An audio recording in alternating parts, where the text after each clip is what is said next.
Ladies and gentlemen, welcome back to the Pitchside Podcast channel. I'm your host, the HOD of the PSP, and another match recap here straight after the game between RB Leipzig and Borussia Dortmund. Like, share, comment on this video, subscribe to the channel, most importantly if you're new, enable notifications to receive the updates of these kind of match recaps and all other content on this channel. Follow us on social media at PSP on Twitter, Pitchside Pod on Instagram, and listen to the podcast tomorrow on Spotify, Google Podcasts, or any other platform. This is a game that I was interested in watching. Of course, Leipzig heading into this game with 2 points behind Bayern Munich, and of course they're looking to take that top of the table spot, taking advantage of Bayern's loss against Borussia Mönchengladbach. They started really well the first half, I think, despite the fact that generally it was boring and it wasn't exactly entertaining. It didn't have a lot of chances or a lot of action to talk about.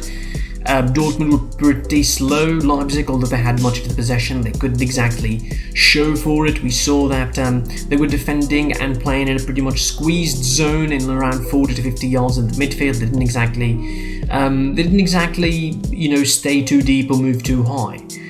Dortmund couldn't exactly move the ball quickly. They didn't make the right movements. Haaland, Sancho and Royce, the front line as a whole, wasn't exactly that mobile.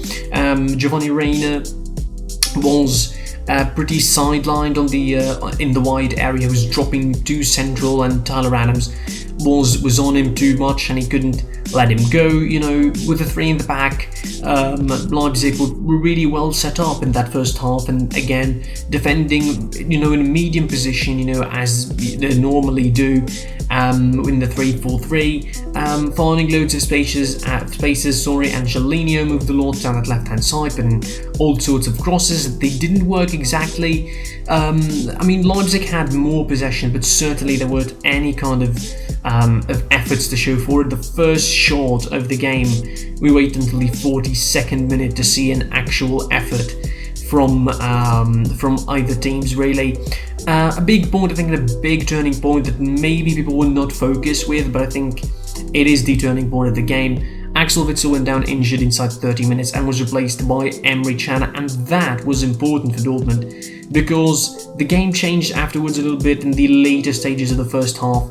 Dortmund started moving a little bit faster, having a player that is more lively in the midfield than Axel Witsel actually was, allowing the midfield and allowing Thomas Delaney to be more comfortable in behind him, and also deliver some decent passes to the front line in Royce, Sancho and Haaland, who started moving off those kind of first passes a little bit better. In the second half, Dortmund started really strong, had a couple of chances in the first 5 minutes, and then inside 10 minutes, beautiful play, of course, dropping and catching RB Leipzig behind the defender's back. Brilliant ball from Royce to Haaland. Continuing his run, Haaland picks up Royce, who flicks it superbly, finding Jadon Sancho on his own. First time finish into the bottom corner, 1-0 Dortmund. Dortmund really changed their tempo in the second half, moving a little bit higher. As I mentioned, having someone like Emre Can, who's more lively on the ball, gave them all sorts of momentum heading forward, allowed Sancho, Royce and Haaland to move off this run, to run over his balls and move into the attacking area. Leipzig was slightly slower than the first half, and slightly really abusing it in the loosest way possible, because they were really slow in the second half. It felt like it was roles reversed with Dortmund being the side that is linking up and moving, while Leipzig, other side, sitting at the back, slow, and probably deciding to play out the ball from the back too much for their own liking. The second goal, I think, was a terrific example of that. They lose the ball in the midfield. Erling Haaland takes on 4 players practically on his own, sets up Sancho, and after a bit of a 1-2 between him and Rafael Guerreiro, he picks up Haaland at the far post. Halstenberg with a stupid piece of marking, I would say, not even deciding to jump and probably trying to garner a foul out of his contact with Erling Haaland. Haaland just puts his head onto the ball, and it's 2-0 for Borussia Dortmund inside 17 minutes. Of course, in between those goals, Leipzig had one glorious chance to equalise in the 65th minute when Dani Olmo hit the post, and that was about the only dangerous moment for Leipzig in the entire game. I would say they certainly didn't look that menacing in the second half.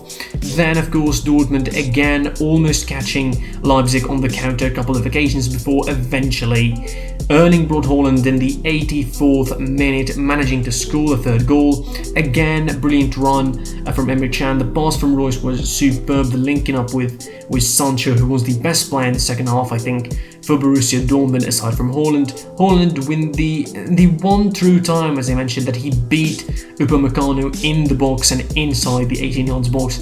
He managed to get past Gulacsi and calmly, of course, slots it into the net for the third goal. And that was game, set and match. Leipzig afterwards, of course, tried any sort of consolation. They found it in the substitute in Alexander Solov, scoring his first Bundesliga goal of the season from an assist from Angelino in the one cross that worked in the game for him, because his crosses were not that effective.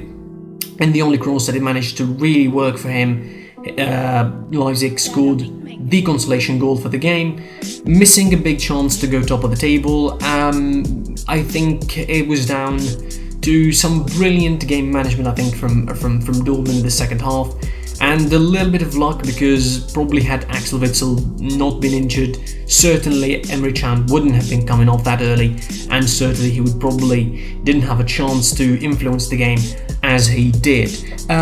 Big win for Dortmund now moves them up to 4th with 5 points behind Bayern at the top, 3 points behind Leipzig and 1 point behind Leverkusen, who'd drawn themselves against Werder Bremen 1-1. Now, I think this is going to be rearranging the cards as far as the Bundesliga title race is concerned. Leipzig now losing crucial points at home against Dortmund, who managed to subvert expectations. Really, we all expected that Leipzig were a much more poised team, but it looked in the second half like Dortmund had too much quality for them. That's it for the game. Like, share, comment on this video what you thought of the game, subscribe to the channel, most importantly if you're new, enable notifications to receive all the updates from the channel. Solid PSP, you find me there on Twitter, PitchSidePod on Instagram. Listen to the podcast tomorrow on Spotify, Google Podcasts or any other platform.